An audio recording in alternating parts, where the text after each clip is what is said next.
அனைவருக்கும் வணக்கம். தெய்வீக பலன்கள் சேனல் சார்பாக தங்களை அன்புடன் வரவேற்கிறோம். இன்று நம் காணொளியில் காண விரும்புவது மங்களம் தரும் சிவராத்திரி சிறப்புகளை பற்றி இந்த காணொளியில் பார்க்கலாம். வாருங்கள் காணொளிக்கு செல்லலாம். மறக்காமல் ஒரு சப்ஸ்கிரைப் செய்யவும். ஆதியும் அந்தவுமாக இல்லாத அருட்பெருஞ்சோதியான சிவபெருமானுக்குரிய பெரு விரதங்களில் ஒன்று சிவராத்திரி விரதமாகும்.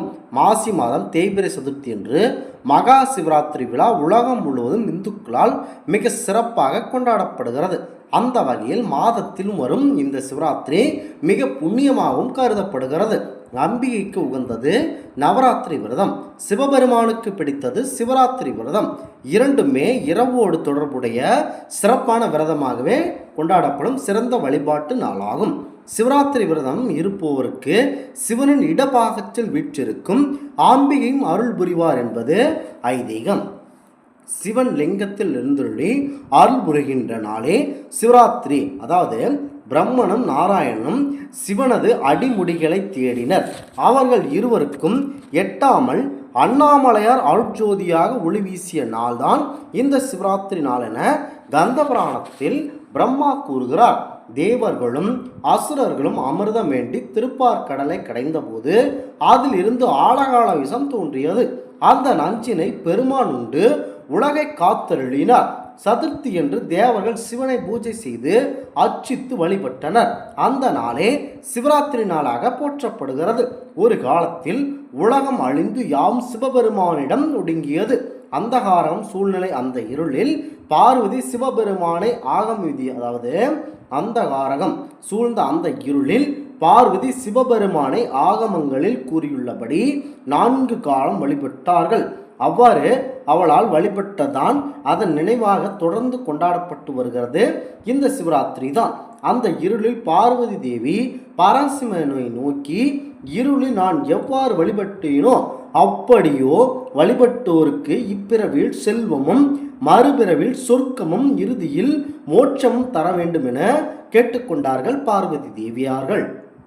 பரமசிவனும் அப்படி ஆகட்டும் என அருள்பாலித்தார்.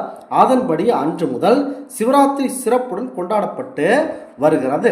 சிவராத்திரி அன்று இரவில் முறைப்படி விரதம் இருந்து சிவபெருமானை வழிபட்டால் கோடி பிரம்மஹத்தி தோஷம் விலகும் என சிவலோக வாசம் கிட்டும் என கூறப்படுகிறது.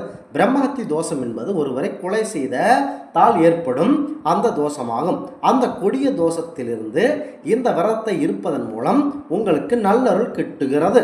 காசியில் முக்தி அடைந்த பலன் கிடைக்கும். இந்த சிவராத்திரி விரதம் இருந்தால் சகல செல்வங்களும் நிறைந்த மங்கள வாழ்வும் உண்டாகும் என சிவபுராணத்தில் கூறப்பட்டுள்ளது. சிவராத்திரி நித்திய சிவராத்திரி, பச சிவராத்திரி, மாத சிவராத்திரி, யோக சிவராத்திரி, மகா சிவராத்திரி என 5 வகைப்படுகிறது. மாத சிவராத்திரி விரதம் இருப்பவர்கள் சிவராத்திரி என்று அதிகாலையில் இருந்து குளித்துவிட்டு வீட்டில் உள்ள சிவன் படத்திற்கு சிவ பூஜை செய்து அருகில் உள்ள சிவன் கோவில்களுக்கு சென்று சிவபெருமானை தரிசனம் செய்ய வேண்டும். முடியாதவர்கள் சிவாலயங்களுக்கு சென்று 4 காலங்களில் நடைபெறும் விசேஷ பூசை அபிஷேகங்களை கண்டு கழிக்கலாம். பால், தயிர், நெய், தேன் பூஜை பொருட்களை தாராளமாக கோயிலுக்கு வழங்கலாம். அன்று முழுவதும் உபவாசம் இருக்க வேண்டும்.